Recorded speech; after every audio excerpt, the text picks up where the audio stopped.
Quokkas are on a different kind of timing because they'll yeet their young as a contingency plan against predators. And while no, they don't literally throw their babies into the oblivion, if things ever get too tight during a chase, the muscles in the pouch do the exact opposite and drop the joey on the ground.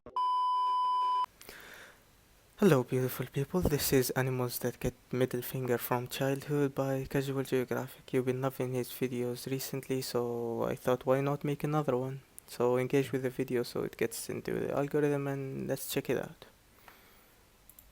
A hippo made me cry. Hippos are easily first ballot in the Hood Nature Hall of Fame, but they didn't get it from turning hundreds of humans into hashtags a year, or for being a part-time predatory land whale out of water, while also being fast enough to catch a ticket in a school zone. It's not cause of, it's not just their eyes. It's cause as a kid, I was traumatized by 3 words: hippo, baby, shower.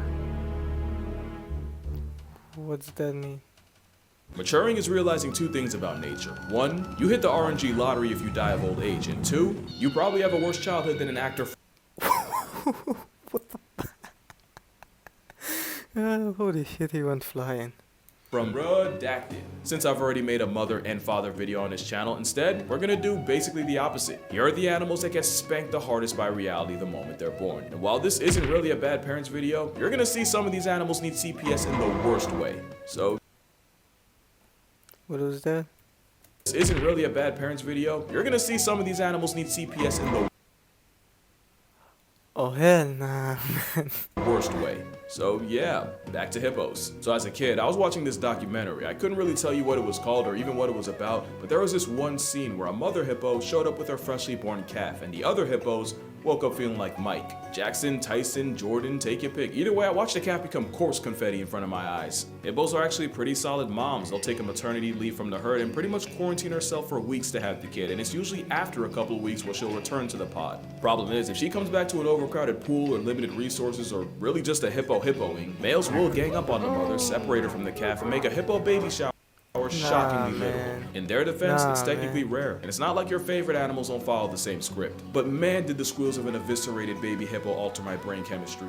The hippo's first introduction to its own kind is a family pool party that can turn into an actual bloodbath, and if that's too dark for an intro, I'm gonna put this right here, because like the world to Ray Charles, it only gets darker.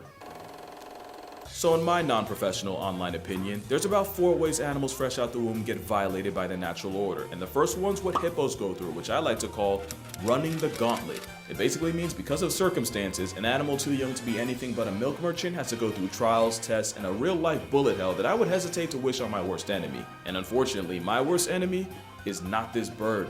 You see, the barnacle goose had a problem. They build nests on high, cloud-caressing cliffs, away from polar bears and foxes, but their food source, aka their entire way of life, is at the very bottom. And because they're basically flying lawnmowers that eat mostly grass, they can't just mama bird food into their faces. And air Ubering them down ain't on the table either. So their only option is to jump.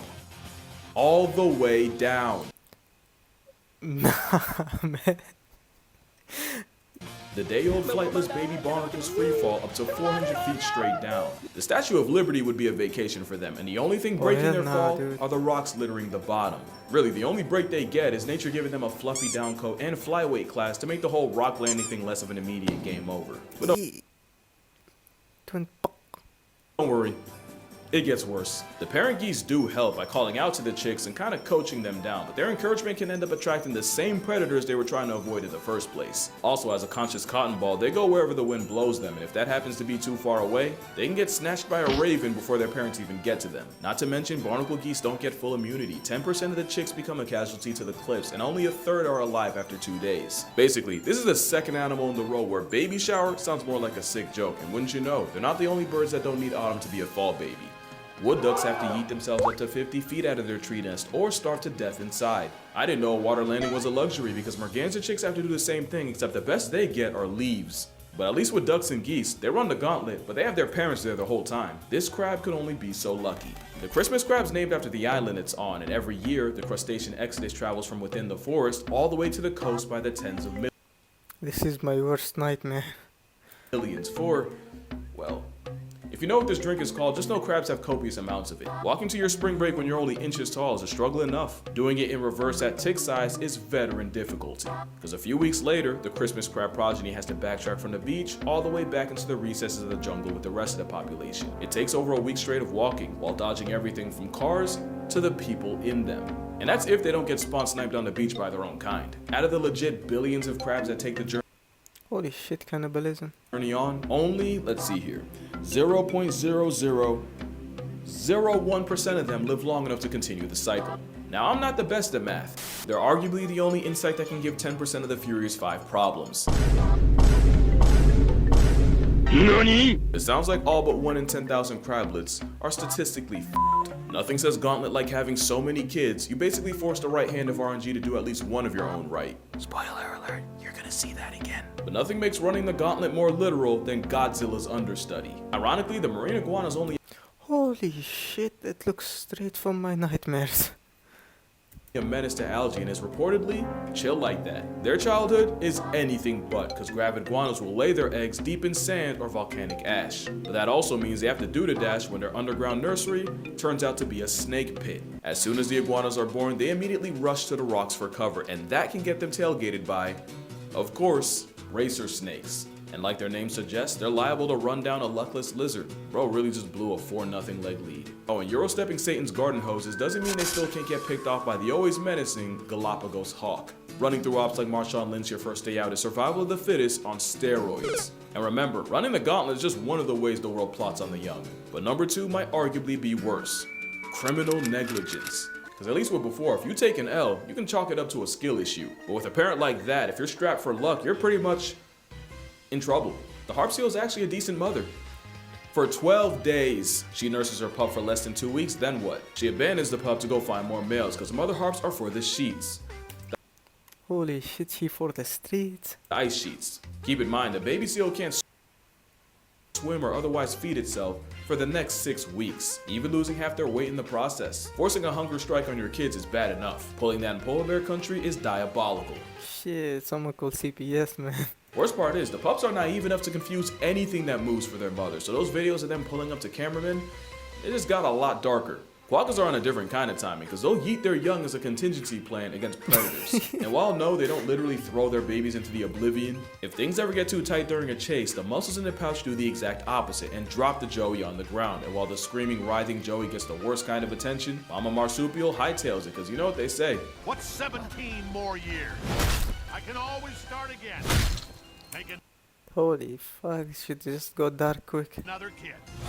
Kangaroos, wallabies, and quokkas have all been known to ghost their kids in the worst way. In fact, tree kangaroos have been known to eject their joey over the stress of a bad storm. But hey, shout out to koalas. Not only could I not find cases of them sacrificing the youth, some koalas have adopted orphan joeys and looked after them like their own, so big ups to the chlamydia care bear. You got koalas caring for kids that aren't even theirs, and a desaturated deadbeat forfeiting custody to the gulag. Pandas often have twins, but because they only have the facilities to keep one alive, they'll basically flip a coin, keep Zach, and Cody gets returned to sender. To the point where zoos have to play parent trap with a panda and will sub in one twin after another. Whole time the bag of bamboo thinks Holy she shit. only has one. But you've definitely heard all this before, so I'm not gonna go in depth. What I will do though is mention the bird of pandas. This is a grebe. If you haven't seen one before, let this be your introduction. Adam. The hooded grebe Oh yeah, I saw it. will have 2 eggs, and they'll lay both on this kind of floating nest. First to hatch hitches a ride on their mom's back. Second place, yeah, it just gets left there.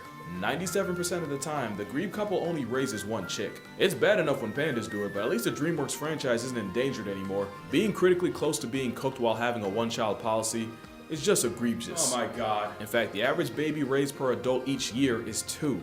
That's not a smudge. Make that 0.2.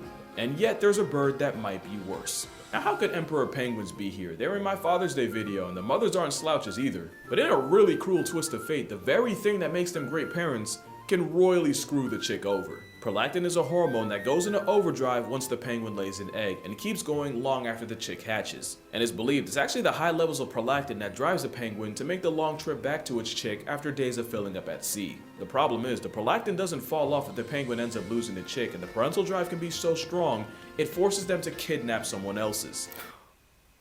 Oh yeah. Oh no, they're kidnapping children. Not only can the chick get accidentally smothered in the process, most times the kidnapper loses interest after a couple hours, leaving the forcibly fostered chick to die, either of starvation, freezing, or getting turned out by a giant petrel. Oh, speaking of which, they'll really watch an ice-chilled vulture snatch their child in front of them and will do jack about it. I mean, sometimes they'll try.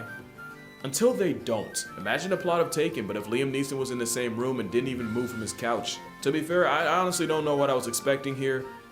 Except better.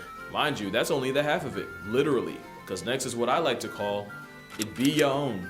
You've probably seen videos of storks throwing their own chicks out of nests. It's cuz in survival of the fittest, fit isn't about strength or washboard abs, but fit is more like how good you are at making more of yourself and passing the genes off. Look like a liability, and most bird moms aren't going to waste the resources better spent on your bigger brother. They'll just subtract you from the census themselves. And that's not the only way parents can be your biggest op. Scorpions Holy are dedicated shit. enough to literally carry their entire family on their backs for days. But let resources get low enough and you'll see a spice roach having a kid's meal. And long-tailed skinks go full scorched earth. She'll try to defend her nest, but if she feels like it's getting invaded too often, eventually she'll say F it and eat her entire family first. Funny thing is, most skinks will just lay their eggs and peace out, but those in the area codes of egg-eating snakes will guard their nests. That is until the moms get pressed enough and become the predator. The burying beetle has a different problem. You see, this corpse roach will turn an expired rat into a nursery, but if there's too many beetleists, there won't be enough food and they'll end up small and underdeveloped. So the beetle will systematically murk a small percentage of her own children to keep the ratio honest, and science says it's the beetles that beg the most for food that get packed up.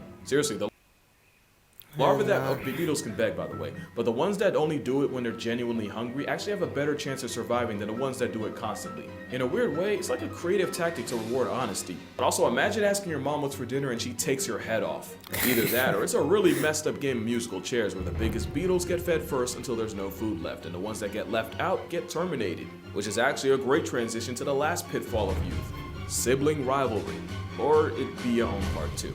Spotted hyenas take on-site literally. They will try to kill each other the moment they're born, and this ain't a friendly Disney Channel type of fate. A quarter of the cubs born never make it out of the den because of it. And considering the very process of birth can turn both parties into a hashtag, yeah, hyenas got it bad. So does this guy, the shoe-billed Oh, that's a face, alright. stork is one of many types of birds that will flatline their sibling to survive, and even with different species, the script is the same. The I believe it, man. With a face like that, I believe he's capable of doing it. stronger chick gets all the food and attention, while the weaker one gets bullied and beaten into oblivion, often while the mother's watching. Heck, sometimes they serve the corpse as a victory meal. But arguably the most brutal case of competition happens in Tasmania. You know exactly where this is about to go. Tasmanian devils can birth 20, 30, sometimes up to 40 joeys, but somehow while their opossum cousins have 13 nipples and the short-tailed opossum has 27, the live-action Looney Tune got capped at 4. So now the blind, hairless, raisin-sized joeys have to somehow race their way from the birth canal all the way to one of 4 milk faucets. As you can guess, the first 4 to feed go on and grow. The remaining joeys get canceled like a Friends spinoff by the mother who eats them alive. I know I said Alive? musical chairs earlier, but this is That Meets Saw, directed by Casey Anthony. And somehow there's an animal that gets done even worse. The sand tiger shark can have up to 50 embryos inside her uterus. The problem is, one litter can have They eat the shark babies eat their siblings inside the womb. multiple fathers. So once one of the embryos grows big enough, it swims around and starts eating all the others. And they don't just wipe out all the smaller embryos. Once the pup clears them, it then eats all the unfertilized eggs in the uterus. And you know these sharks duck zero smoke, because the way we found out was from a scientist poking around a pregnant shark's uterus and getting his hand bitten by an undercooked pup. It's a special kind of spawn killing when you don't even let them spawn, but it gets even more metal because sand tiger sharks have 2 uteruses, so usually have 2 pups. And apparently some predatory pups will swim from one uterus to another and murk everything in sight. Sand tigers have one of the lowest reproductive rates of any shark, and in utero cannibalism probably doesn't help. So those are all the ways childhood is a figurative flogging for some animals, but I missed one. I missed the animal with arguably the worst childhood of all. What animal could that be? How about the one that has to deal with all of this? The gauntlet, the rivalries, the occasional cannibalism? If you didn't think it could possibly get worse, be glad you're not a sea turtle. Baby sea turtles got the Tasmanian devil experience on brutal, because not only do they have to crawl for their lives from beach to sea, they also have to worry about getting digested alive in a vulture's stomach, crushed to death by crocodiles, and even having their eyes gouged out by cutthroat crabs. And yeah, that one's still alive. And that's just on the beach. Even if they hit the water, they're likely to get griefed by reef sharks, and in open water, threats like the dolphin fish are liable to turn turtles into hard candy. Some species improve their chances by going at night and using the moon as a guide, but man-made lights can confuse the turtles into going the wrong way on the highway. And this ain't Mario Kart, there is no Lakitu to bail them out. And even though sea turtle cannibalism has only really been seen in captivity, I would not put it past the wild ones, cause Well, you remember when I said baby birds are like the potato chips of nature? Baby turtles are like the Kit Kat bars of the beach. Turtles got it so bad that their literal only defense is just having so many kids that it doesn't matter how low the odds are, they just have to not be zero. Let's talk numbers. If the average sea turtle lays, let's say 110 eggs in a clutch, and each lady turtle has an average of 3 clutches in a season, with about 100,000 females nesting at the same time, assuming only half the eggs actually hatch, you're looking at over 16 million hatchlings storming the beaches like Normandy. Numbers carry them so hard that sea turtles will actually sing to each other while in the eggs to make sure they're all on the same page and hatch at the same time. Good thing for that, because in some species, only 1 in every 10,000 turtles born live long enough to make it worth it. The ones that do spend most of their lives at sea until one day their internal GPS takes them hundreds, if not thousands of miles back to the beach where it all began. It's almost inspiring, you know, every sea turtle you see was that turtle out of thousands, and if they can make it out of that, hey, maybe we don't have it so bad. Yeah, let me stop right there. Turtles might as well be named after all the shit they take. Imagine nature gifting you a real-life bullet-held middle finger for your birthday, and this is the fastest you can go. But yeah, that's gonna do it for this video. Ah, holy shit, man. This is way darker than I thought it would be. Alright, till the next time, and see you.